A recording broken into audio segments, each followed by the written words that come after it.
இன்னைக்கு அவர் சொல்றாரு எல்லாத்தையும் இணைக்கணும். அமித்ஷா சொல்றாரு அதிமுக பிஜேபி கூட்டணியில் நாங்கள் தான் முதல்வர் அப்படின்னு சொல்லி அறிவிக்கிறாரு. உடனே எடப்பாடி எதிர்ப்பு குரல் கொடுக்கிறாரு.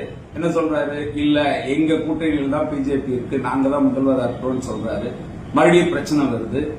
ஏதோ ஒரு வகையில எடப்பாடியை ஒழிப்பதற்காக இன்றைக்கு பிஜேபி கையில் எடுத்திருக்கிற ஆயுதம் செங்கோட்டை. அதுக்கு அவர் என்ன சொல்றாரு? அந்த 6 பேரு இவங்க எல்லாத்தையும் இணைக்கணும், பழைய ஆளுகள் எல்லாம் உள்ள கொண்டு வரணும்.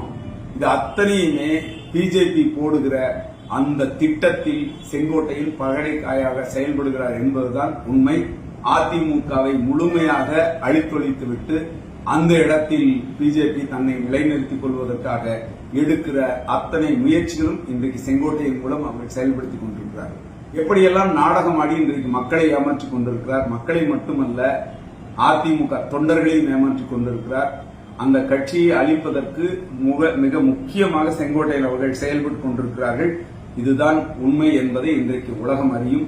விரைவில் அவருடைய அந்த கபட நாடகத்தை மக்கள் உணர்ந்து கொள்வார்கள். இதுதான் இன்னைக்கு கோவையில் நடந்துட்டு இருக்கு. அவருடைய இன்றைக்கு நடத்திய இந்த நாடகமும் வெத்துவேட்டு என்பதை மக்கள் அறிவார்கள்.